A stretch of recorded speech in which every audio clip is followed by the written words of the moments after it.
The 48 laws of power. The 48 laws of power Robert Greene साहब की किताब है और इस किताब में से आज हम लॉ 18 डिस्कस कर रहे हैं। राइटर कहता है कि don't build fortresses to protect yourself because isolation is dangerous. तो साथियों, ये एक बड़ी अहम बात है। जब हम अपने गिर्द बड़े बड़े कले, बड़ी बड़ी दीवारें बना लेते हैं तो वो दीवारें हमें हमारे दुश्मनों से तो महफूज रखती ही रखती हैं, लेकिन वो हमारे दोस्तों से भी हमें कट ऑफ कर देती हैं। तो इसलिए राइटर कहता है कि ये बड़ी बड़ी दीवारें, बड़े बड़े कले अपने इर्द गिर्द तमीर मत करें। जब आप ऐसा करते हैं तो आप अपने आप को वीकर बना लेते हैं, और जब आप अपने आप को वीकर बना लेते हैं तो तब आप वल्नरेबल हो जाते हैं। तो राइटर ने कहा है कि अगर आपने पावरफुल बनना है ना, तो उसका पहला पॉइंट ये है कि अवॉइड आइसोलेशन। आइसोलेशन से बच के रहना है। ये आइसोलेशन फिजिकल आइसोलेशन हो सकती है, आइडियोलॉजिकल आइसोलेशन हो सकती है, साइकोलॉजिकल आइसोलेशन हो सकती है। यानी आप फिजिकली लोगों से दूर दूर रहें, ठीक है। इन पर्सन आप लोगों से मीटिंग ना करें, उनसे मिले ही ना, उनसे घुले मिले ही नहीं, ठीक है। उनसे मामला डिस्कस ही ना करें, ठीक। आप डिस्टेंट रिलेशनशिप रखें उनके साथ। तो कहता है ये गलत है। दूसरा, ये आइडियोलॉजिकल आइसोलेशन भी हो सकती है कि आप अपने आइडियाज़ को आइसोलेट रखें, आइडियाज़ को शेयर ही ना करें, आइडियाज़ दूसरी को एक्सचेंज ही ना करें, एक दूसरे से मुशावरत ही ना करें, अपने आप को बंद करके रखें। जब हम अपने आप को बंद करके रखते हैं, अपने दोस्तों के साथ मुशावरत नहीं करते, लोगों के साथ अपने मामलात को डिस्कस नहीं करते, तो कहते हैं हम आइसोलेशन में गए होते हैं। और इसी तरह साइकोलॉजिकल, जब हम साइकोलॉजिकली वीक हो जाते हैं तो हम आइसोलेट हो जाते हैं, तो ये भी काम खराब है। तो राइटर कहते हैं कि अवॉइड आइसोलेशन, ठीक। अगर पावरफुल बनना है तो भैया आपको आइसोलेशन को अवॉइड करना पड़ेगा। नंबर 2, दूसरी बात राइटर ने की है कि पावर कम्स फ्रॉम कनेक्शन। ये बात भी बड़ी काबिल गौर है कि पावर हमेशा कनेक्शन से आती है, रिलेशन से आती है, मेल मिलाप से आती है। मिलने जुलने से आदमी पावरफुल बनता है, लेकिन जब आपने मेल मिलाप के रवाबत जो हैं वो आपने कट कर दिए होंगे तो फिर आप आइसोलेट हो चुके होंगे, फिर आप कमज़ोर हो जाएंगे, फिर आप पावरफुल नहीं रहेंगे या फिर आप पावरफुल नहीं बन पाएंगे। तो दूसरा पॉइंट ये है कि अपने कनेक्शन को बेहतरीन बनाएं। अगर पावरफुल बनना है तो ये याद रखें कि पावर कम्स फ्रॉम कनेक्शंस। आपने सप्लाई लाइन देखी नहीं इलेक्ट्रिसिटी की, ठीक है। जहाँ पे पावर लाइन कट जाती है, सप्लाई की लाइन कट जाती है, कनेक्शन कट जाता है, वहाँ पे आगे जो है वो पावर यानी इलेक्ट्रिसिटी नहीं जाती। तो एक बात समझ आ गई कि पावर कम्स फ्रॉम कनेक्शन जी। नंबर 3, तीसरी बात राइटर कहता है कि आप पावरफुल बनना चाहते हैं तो देखिए कि the fortress mentality creates blind spots. ये जो फोर्ट्रेस मेंटालिटी है ना आपकी, यानी कला बंद रहना, दीवारें खड़ी करके रखना अपने इर्द गिर्द, अपने इर्द गिर्द बॉडी गार्ड रखना, सिक्योरिटी गार्ड रखना, लोगों से कम कम मिलना, रूल और शेड्यूल को ज़्यादा टाइट रखना, लोगों से मुशावरत ना करना, ये सारी चीज़ें फोर्ट्रेस मेंटालिटी कहलाती हैं, ठीक। इसी तरह राइटर कहता है कि स्टे विजिबल एंड एक्टिव। अगर आपने पावरफुल बनना है तो फिर आपको विजिबल और एक्टिव नजर आना चाहिए।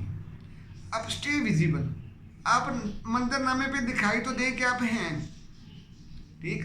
हमारा मसला ये होता है हम मंजरनामे से, स्टेज से ही गायब हो जाते हैं, ठीक है। आँख ओझल तो पहाड़ ओझल, ठीक है ना।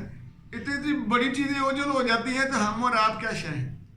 इसलिए राइटर का कहना यह है कि अगर कामयाबी और अगर पावर चाहिए, अगर पावर को एंजॉय करना है तो stay visible and active. Active रहिए, चुस्त चालाक, एक्टिव, सेहतमंद, तवाना, हैप्पी, खुश, हेल्दी नजर आए, ठीक। ले जी।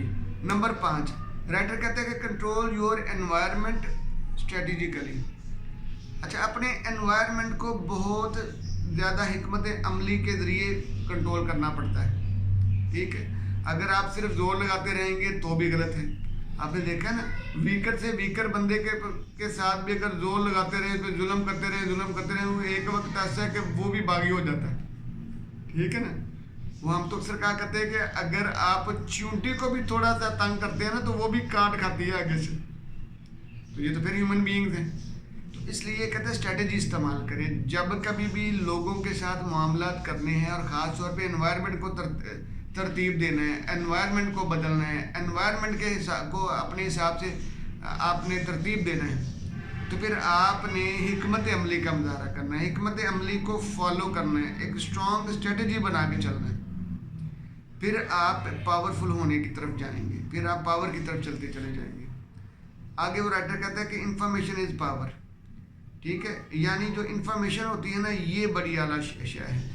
अगर आपने पावरफुल होना है तो इंफॉर्मेशन की लाइन को कट ऑफ नहीं करना है। भाई आप तो कलों में रहते हैं, आप तो बंद रहते हैं, आप तो सिक्योरिटी गार्ड रखते हैं, आप तो अपने इर्द गिर्द वॉल्स बनाई हुई हैं, आप लोगों से शेयर ही नहीं करते हैं, लोगों से मिलते ही नहीं हैं, लोगों से बातें नहीं करते हैं, लोगों की बातें सुनते नहीं हैं, तो भाई आप इंफॉर्मेशन गैदर नहीं करते हैं, ना इंफॉर्मेशन रिसीव करते हैं, ना इंफॉर्मेशन देते हैं, ना आप गिव करते हैं, ना टेक करते हैं, ना गिव एंड टेक हो गए नहीं तो फिर कामयाबी कहाँ से होगी, फिर पावर कहाँ से आएगी। तो पावर अगर आपको चाहिए तो फिर आप इंफॉर्मेशन को समझिए कि इंफॉर्मेशन इज़ पावर है। इंफॉर्मेशन एक ख़जाना है और ये ख़जाना आपको मालदार और आपको ताकतवर बनाता है। ठीक। नंबर 7, राइटर कहते हैं कि build a network of allies. कामयाब लोग और ताकतवर लोग वो होते हैं जो अपने दोस्तों में इजाफा करते हैं और उनका बाकायदा नेटवर्क बनाते हैं। हमारे यहाँ काम उल्टा है, हम जो है आइसोलेशन में चले जाते हैं, हम लोग का इगोटिस्टिकली बिहेव करते हैं। ठीक है, हम लोग मैनेजमेंट के बगैर काम करते हैं, हम चीज़ों को जो है बेहंगाम अंदाज में चलाते हैं। ठीक है, तो ये सारी जो हमारी तरतीब है साथियों, ये पावरलेसनेस की तरफ लेके जाती है। अगर आपने पावरफुलनेस की तरफ जाना है तो फिर आपको ज़िंदगी में तरतीब लाना पड़ेगी और अपने दोस्तों में इजाफा करना पड़ेगा। जब आप अपने दोस्तों के नेटवर्क को बढ़ाते हैं तो आप ऑटोमेटिकली कामयाबी की तरफ जाते हैं, ऑटोमेटिकली आप पावरफुलनेस की तरफ जाते हैं। भाई जिनके दोस्त यानी खैर का ज़्यादा होंगे तो वो ऑटोमेटिकली तरक्की करेगा, और जिन्होंने अपनी मुखालफतें ज़्यादा की हुई हैं वो तरक्की कर पाएगा? ना जी ना, वो नहीं तरक्की करेगा। इसलिए अगली बात आ गई कि build a network of allies का, दोस्तों का नेटवर्क तैयार करें। और beware of fear, number 8, beware of fear. अपने जो डर और खौफ आपको है ना लाक, इनसे ज़रा महफूज रहें। इनको जाने कि आप किस वजह से डरते फिरते हैं, क्या खौफ आपको लाक है। देखो साथियों, डर हर बंदे को लगता है, हर बंदा ही डरता है, लेकिन डर पे काबू भी तो पाना है ना। ठीक, तो डर पे काबू पाने का आसान तरीका ये है कि जिस चीज़ से डर लगे ना, साइकोलॉजी कहते हैं उस चीज़ को लाजमी अपनाओ, उस चीज़ को लाजमी करो। डर आपको बता रहा है कि ये वाला एरिया ना आपका वीक है, आपके माइंड इसको कंसीव नहीं कर पा रहा कि इस एरिया में क्या चीज़ है, इसको क्लैरिटी नहीं है, शेडी एरिया है, ग्रे एरिया है। तो जब आप इसके मामले में माइंड को पता नहीं चल रहा, तो अब आप क्या करें, उसके ऊपर बैठ के काम करें, उसको समझें, समझाएं, मुशावरत करें। ठीक है, आहिस्ता आहिस्ता आपका डर दूर हो जाएगा। ठीक, लें जी। तो कहते हैं बीवेयर ऑफ फियर। अपने जितने भी फियर थे उनको ज़रा लिखें, खौफ को, और खौफ के बारे में, डर के बारे में, पता क्या, खदशात के बारे में। एक रिसर्च ये है कि इंसान के 98% जो खदशे, डर, खौफ जो उसको लाहक होते हैं, उनमें से 98% खौफ या डर या चीज़ें कभी रूनमा होनी ही नहीं होती, वो होती ही नहीं है, वो इंसान के दिमाग की पैदावार है सिर्फ। ठीक, वो खुद इंसान ने डर सोचे होते हैं। ठीक साथियों, आगे आ गया number 9, use social skill to expand power. जी, सोशल स्किल्स, हम मुआशरे वाले जानवर हैं, मुआशरे में रहने वाले लोग हैं, हम सोशल बीइंग्स हैं। तो सोशल बीइंग होने के नाते हमें सोशल नॉर्म्स को समझना चाहिए, हमें सोसाइटी के मामलात को समझना चाहिए। ठीक है, कहते हैं when you are in Rome do as Romans do. जब आप रोम में हो यानी जैसा देश वैसा बेस, जिस सोसाइटी में है वैसे काम करें। अगर आप एक सोसाइटी में पाकिस्तानी मुआशरे में हैं लेकिन आप चाइनीज़ मुआशरे वाली आदत अपनाए रखेंगे तो कामयाब नहीं होंगे, ठीक है ना। अगर उस कल्चर को फॉलो करेंगे तो यहाँ के नॉर्म्स आपने समझने हैं, यहाँ भी वैल्यूज़ को समझना है। तो कहते हैं कि सोशल स्किल्स को सीखें। जब तक आप सोशल स्किल्स नहीं सीखेंगे तब तक आप पावरफुल नहीं होंगे, कामयाब नहीं हो पाएंगे जी। नंबर 10 लास्ट पॉइंट जी, राइटर कहता है कि बैलेंस प्राइवेसी एंड एंगेजमेंट। जो आपकी प्राइवेसी है ना, जिसको आपने आइसोलेशन को प्राइवेसी का नाम दिया हुआ है, कहता है अपनी प्राइवेसी और एंगेजमेंट यानी जलवत और खलवत, ठीक है, तन्हाई और महफिल मजलिस, इसमें क्या करें आप, इसमें बैलेंस रखें। देखें कि आपने तन्हाई को कितने परसेंट आपने रखना है और कितने परसेंट आपने जो है वो जलवत में रहना है, मीटिंग करनी है, लोगों से मिलना मिलाना है, ठीक। तो जब आप बैलेंस करेंगे, सोच समझ के चलेंगे, तब आप पावरफुलनेस की तरफ जाएंगे, तब आप कामयाबी की तरफ जाएंगे।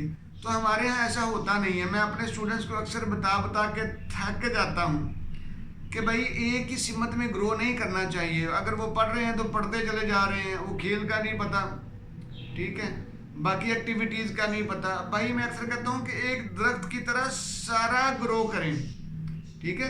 दरख्त की सारी शाखें चारों तरफ से ग्रो करती हैं।